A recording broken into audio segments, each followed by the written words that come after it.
कभी इस गलतफहमी में मत रहना कि भारत झुकेगा। इंडिया इंडस वाटर ट्रीटी पे जो डैम बनाने की बात कर रहा है, क्या अब भी वो डैम बनेंगे या वो वैसे ही रहेगा मामला? जो इंडियन मिलिट्री चीफ है उनका एक जुमला बड़ा अहम है कि war may happen very soon. क्या ये जंग की धमकी है भारत की जानिब से? इस वक्त एप्लीकेशन भारत की जो हिंदुत्व की आइडियोलॉजी की जो एप्लीकेशन है ना, वो अनप्रेडिक्टेबल है। या इतने बड़े थ्रेट के बाद उस पे कोई फर्क पड़ेगा कि भाई ये तो ये कह दिया गया है, तो अगर डैम बनाया तो ये तो 10 मिसाइल मारने की बात कर रहे हैं। तो क्या इन हालात में भारत कोई एडवेंचर जो है उसका मुतहम्मिल हो सकता है? क्यों बार बार ये धमकी जो है दी जा रही है? क्यों ये कहा जा रहा है कि ऑपरेशन सिंदूर अभी भी जारी है? India is not Pakistan. कभी इस गलतफहमी में मत रहना कि भारत झुकेगा।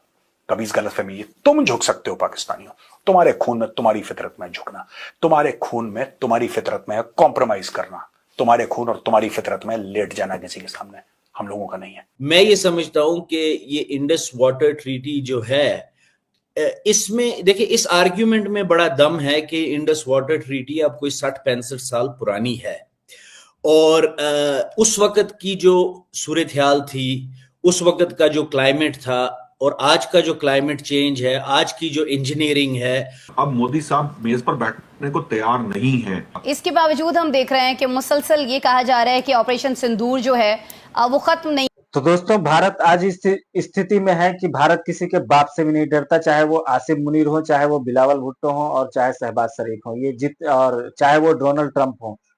डोनाल्ड ट्रंप के पास खड़ा होकर के आसिम मुनीर भारत को धमकियां दे रहा है, लेकिन भारत डरने वाला नहीं है और भारत डैम भी बनाएगा और भारत पानी भी रोकेगा पाकिस्तान का।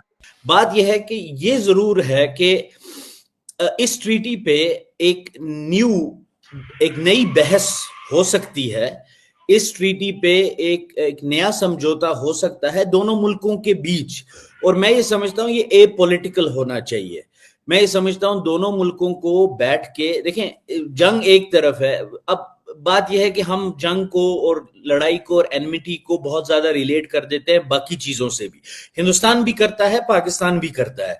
अब दोनों में एक मेरिट जरूर है, दोनों की बात में मेरिट है, बट जब आप इस तरह की चीजें करेंगे तो वो जो जंग का माहौल है वो तब्दील होना बड़ा मुश्किल है। जैसे कि मैं मिसाल दूंगा, जब भी हालात तनाव के होते हैं तो दोनों तरफ से ये होता है कि जी अब आज के बाद हम एक दूसरे के साथ क्रिकेट नहीं खेलेंगे, या आज के बाद हम एक दूसरे के आर्टिस्ट जो हैं यहाँ नहीं जाएंगे, वहां नहीं जाएंगे, या कल्चरल एक्सचेंजेस नहीं होंगे। अब बात यह, इस बात में मेरिट जरूर है। आप मतलब इट वुड बी वेरी क्या कहते हैं, स्ट्रेंज, यूक्रेन और रशिया की जंग चल रही है और यूक्रेनियन आर्टिस्ट वहां जा रहे हैं या रशियन आर्टिस्ट वहां आ रहे हैं, लेकिन हिंदुस्तान और पाकिस्तान की उस तरीके की जंग नहीं है। It is not a hot war. It has always been hot at the borders, but it's basically a cold war. It's an animosity. It is unresolved issues.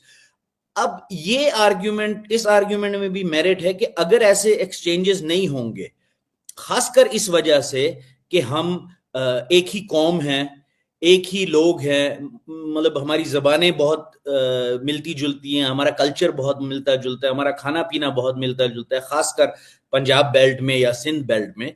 तो अगर ये चीजें नहीं होंगी तो कंड्यूसिव माहौल भी कैसे पैदा होगा? मतलब तो कहने का मतलब यह है कि मैं ये समझता हूं इस ट्रीटी को दोनों मुल्कों की बेहतरी में, दोनों मुल्क अगर अपने लोगों की बेहतरी में सोचे, इसमें कोई हार्म नहीं है। दोनों मुल्क बैठे और ये सोचें कि ट्रीटी 65 साल पहले साइन की गई थी। उस वक्त के जो सर्कमस्टेंसेस थे, क्लाइमेट चेंज के लिहाज से, इंजीनियरिंग के लिहाज से, बिल्डिंग के लिहाज से, वो इस ट्रीटी में फोरसी नहीं किए गए थे। उस वक्त ये नहीं पता था कि इतने ग्लेशियर्स मेल्ट होंगे।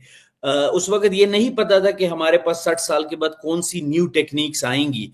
तो मैं ये समझता हूं कि दोनों मुल्कों को एपॉलिटिकली बैठना चाहिए और इस ट्रीटी पे बहस करनी चाहिए कि आज के दौर में, आज के वक्त में इस ट्रीटी को किस तरीके से, to the benefit of India and Pakistan, किस तरीके से इस ट्रीटी को मोल्ड किया जा सकता है जो दोनों मुल्कों की बेहतरी में मतलब कल को आगे वाले 10, 15, 20, 30 साल चले। जहां तक ये बात है कि ये लोगों को स्टार्व करने की बात है। देखें, अगर यूनिलैटरली कोई फैसला होता है और सच में इंडिया पानी बंद कर देता है, तो ये भी एक बहुत ही गैर जिम्मेदाराना अमल होगा। मैं ये समझता हूं कि पाकिस्तान के जो मिलिट्री एस्टैब्लिशमेंट है, पाकिस्तान की जो जिहाद फैक्ट्री है, वो आप उसको आप जीत उनकी गोद में डाल देंगे, वो यही चाहते हैं।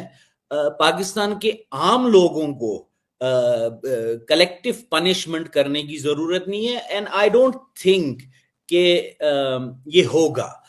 मुझे लगता है कि इसमें बहुत सी लीगैलिटीज और इंटरनेशनल लॉ है जो विच विल, मतलब India at the end of the day with all it's flaws, India एक डेमोक्रेसी है, एक rule of law based society है, और एक मतलब दुनिया में उसकी एक स्टेचर है। एंड आई डोंट थिंक कि पाकिस्तान की एनिमोसिटी इंडिया को इतना इतना अंधा कर देगी कि वो इंटरनेशनल रूल बेस्ड ऑर्डर को छोड़ के इस पे सच में कोई अमल करेगा। आई थिंक इंडिया ने ये शायद इसलिए किया है, मे बी बिकॉज वो प्रोवोक करना चाहते हैं कि पाकिस्तान उनके साथ टेबल पे बैठे और इसको रीनेगोशिएट करे। As far as I know, India कोई 10-15 साल से, इवन बिफोर पहलगाम और कुछ उससे बहुत पहले भी, इंडिया ने रिक्वेस्ट किए हैं वर्ल्ड बैंक को और पाकिस्तान को कि इस ट्रीटी को रीनेगोशिएट किया जाए। जहां तक मैंने पढ़ा है उस पे पाकिस्तान की तरफ से कोई मुस्बत जवाब नहीं आया है। तो आई थिंक ये एक प्रोवोकेशन है कि इस पे बात की जाए, इसका मतलब ये है। ठीक। अच्छा, एक उन्होंने इसके अंदर जो बात की उसके ऊपर बड़ी जो है वो वीडियोस बन रही है, बात की जा रही है। उन्होंने कहा कि इंडिया जो है वो एक शाइनिंग मर्सिडीज है और एक फेरारी की तरह जो है वो हाईवे पर जाती हुई गाड़ी है, पाकिस्तान जो है वो एक डंप ट्रक है। लेकिन साथ में बाद में पता ही चला कि उन्होंने ये कहा कि ये देख लें, अगर दोनों की टक्कर हुई तो नुकसान किसको होगा।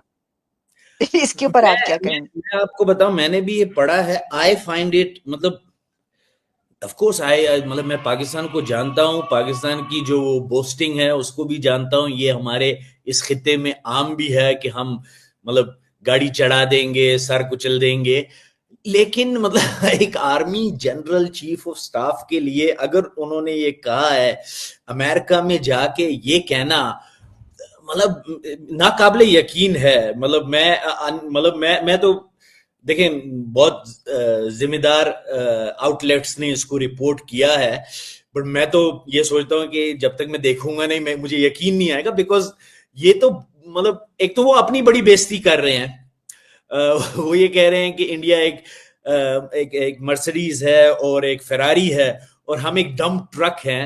मतलब ये जो कंपैरिजन है, ये जो एनालॉजी है, ये मेरे ख्याल में उनके अपने मुल्क के हक में नहीं जाती है। बट उनका जो कहने का मतलब ये है कि डंप ट्रक की जब टक्कर होगी तो वो गाड़ी उड़ जाएगी। आई थिंक अगर उन्होंने मतलब ये कहना ही था तो I think there were better analogies to use, एक बेटर एग्जांपल यूज कर सकते थे जो कम थ्रेटनिंग हो, उनका पॉइंट भी बता दे और अपने मुल्क को थोड़ा कम बेइज्जत कर दे। बट आई फाइंड इट, मतलब मैं आपको सच बात बताऊं, मैंने कल ये पढ़ा और मैंने सोचा नहीं, ऐसा मतलब ये हो नहीं सकता कि एक chief of army staff field marshal, मतलब he is a very experienced man, whether we like him or not or his policies or not, but he is a general। ऐसी बात थर्ड कंट्री में जाके करना, मतलब इट्स अनबिलीवेबल।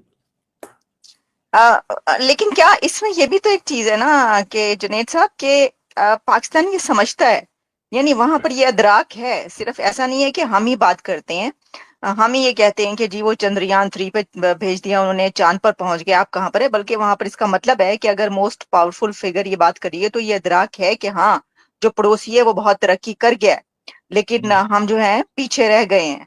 लेकिन फिर ऐसा तो नहीं है कि अगर इस तरह किया गया तो फिर बका की जंग है और ये करेंगे। लेकिन अदराक तो है कि भारत बहुत आगे निकल गया, तरक्की कर गया और पीछे रह गए आप। इसमें तो इसके लिए तो कोई आपको ज्यादा अकल की जरूरत नहीं है ये देखने के लिए कि भारत पाकिस्तान से इकोनॉमिक टर्म्स में और मतलब मुख्तलिफ इवन मतलब डिप्लोमेटिक टर्म्स में काफी आगे है। देखें टैक्टिकल विंस दोनों मुल्कों की होती रहती है, बट स्ट्रेटेजिकली अगर आप बात करें, लॉन्ग टर्म अगर आप बात करें, तो इसमें इनका तो कंपैरिजन नहीं है। देखें बट बात यह है कि देखें हिंदुस्तान पाकिस्तान के लिए जो न्यूक्लियर बॉम्ब है जिसकी इतनी अब शोर की जा रही है, ये तो द ग्रेट इक्वलाइजर था ना। लेट्स नॉट फॉरगेट कि इंडिया की जो न्यूक्लियर प्रोग्राम है वो बेसिकली चाइनीज न्यूक्लियर प्रोग्राम के जवाब में शुरू किया गया था। और एज यू रिमेंबर, मेरे ख्याल में भट्टू साहब थे जिन्होंने उस वक्त ये कहा था जब बांग्लादेश जब मतलब वेस्ट पाकिस्तान और ईस्ट पाकिस्तान अलग हो गया और बांग्लादेश की पैदाइश हुई, तो उन्होंने ये कहा था कि भाई अब हमें घास भी खाना पड़े लेकिन हम न्यूक्लियर बॉम्ब बनाएंगे क्योंकि वो हमारा ग्रेट इक्वलाइजर होगा। तो पाकिस्तान का जो न्यूक्लियर प्रोग्राम है वो बेसिकली इंडियन न्यूक्लियर प्रोग्राम के जवाब में था और बांग्लादेश की डिफीट में था। तो उसके बाद से आई थिंक इंडिया ने साइन किया है नो फर्स्ट यूज पॉलिसी, और स्टेटेड पॉलिसी है उनकी। पाकिस्तान की नो फर्स्ट यूज पॉलिसी कोई स्टेटेड पॉलिसी नहीं है। देखिए पाकिस्तान के लिए this nuclear bomb is the great equaliser in terms of military might, but again nuclear bomb जो है वो इकोनॉमी को मतलब इक्वलाइज नहीं करता है, स्ट्रेटेजिक इन्फ्लुएंस को मतलब इक्वलाइज नहीं करता है, ग्रोथ डेवलपमेंट को इक्वलाइज नहीं करता है। और मैं ये भी कहूंगा कि इवन इन वॉर, देखें इंडिया पाकिस्तान की काफी जंगें हुई हैं, 3-4 जंगें हुई हैं जिनको मतलब विच आर वर्थ मेंशनिंग। वैसे तो इनकी रोजमर्रा की काम है बॉर्डर पे एक दूसरे को तंग करना या गोलियां मारना या शेलिंग करना, जिसके मैं ये कहूंगा मतलब if I may be so free to say so कि जिसके ज्यादातर जो विक्टिम होते हैं वो कश्मीरी होते हैं, चाहे वो इस तरफ के हों या उस तरफ के हों। तो लेकिन even when it comes to that level, conventional warfare जब उस हद तक चली जाए, तो जिस तरह के आपने पिछली दफा भी देखा, दुनिया फिक्रमंद हो जाती है और दुनिया इसके अंदर फिर अपना मतलब अपना टांग अड़ाना शुरू कर देती है, मीडिएशन शुरू कर देती है, बात करना शुरू कर देती है, क्योंकि आई डोंट थिंक कि दुनिया न्यूक्लियर वॉर अलाउ करेगी। सो इवन अगर ये मिलिट्री माइट में इक्वलाइजर है, it would take a lot कि यहां इस खित्ते में खा वो पाकिस्तान हो खा वो हिंदुस्तान हो कि वो न्यूक्लियर बॉम्ब इस्तेमाल करें। तो डिटरेंस के तौर पे ठीक है, इक्वलाइजर जरूर है, बट इन रियलिटी मतलब खुदा ना करे, और मुझे नहीं लगता है कि दुनिया देखे, जिस तरह जनरल साहब ने कहा कि हम आधी दुनिया अपने साथ ले लेंगे, तो मैं ये समझता हूं कि उन्होंने आधी दुनिया को तो अपना दुश्मन बना लिया, क्योंकि उनका तो इससे कोई लेना देना है नहीं। देखिए अब मतलब इंडिया पाकिस्तान की जंग चल रही है, तो थाईलैंड का इससे क्या लेना देना है या मलेशिया का इससे क्या लेना देना है। बट अगर इस खित्ते में जंग हो जाए तो थाईलैंड और मलेशिया या सिंगापुर में भी कुछ नहीं बचेगा। तो ये उन्होंने सिर्फ हिंदुस्तान के लिए कोई गैर जिम्मेदाराना या अपने लोगों के लिए गैर जिम्मेदाराना बात नहीं की है, ये तो इस खित्ते में जितने भी मुमालिक हैं वो तो इससे काफी परेशान हो गए होंगे कि भाई हमारा इससे क्या लेना देना है जो आप अमेरिका में जाके न्यूक्लियर थ्रेट दे रहे हैं। दोस्तों इसमें कोई दो राय नहीं है कि भारत डैम बनाएगा और भारत पानी भी रोकेगा। डैम कनाल जिस तरीके से रोका जा सके पानी को उस तरीके से रोकेगा, और जो आसिम मुनीर और बिलावल भुट्टो जिस तरह की फालतूगिरी कर रहे हैं, इससे भारत किसी भी हालत में मानने वाला नहीं है। और अगर भारत के ऊपर कोई अटैक करता है पाकिस्तान, किसी डैम के ऊपर या किसी भी तरीके की कोई मिसाइल मारता है, तो उस स्थिति में क्या पाकिस्तान बचेगा? और क्या पाकिस्तान को बचाने के लिए दुनिया की कोई कंट्री आएगी? क्या डोनाल्ड ट्रंप उनको F-35 दे देंगे कि जाओ तुम ये लेके जाओ और भारत के ऊपर अटैक करो? किसी भी स्थिति में पाकिस्तान नहीं बचेगा, चाहे अमेरिका का सपोर्ट हो, चाहे चीन का सपोर्ट हो या टर्की का सपोर्ट हो। भारत के ऊपर अटैक करने के बाद पाकिस्तान नहीं बचने वाला है, और ये बात पाकिस्तान को पता है। सिर्फ गिदड़ भपकियां दे रहे हैं ये लोग यूएस में जाकर के, कभी पाकिस्तान के अंदर से। और भारत ने बोला है कि हम पानी रोकेंगे, तो भारत पानी रोकेगा और किसी का बाप भी नहीं रोक पाएगा ऐसा करने से।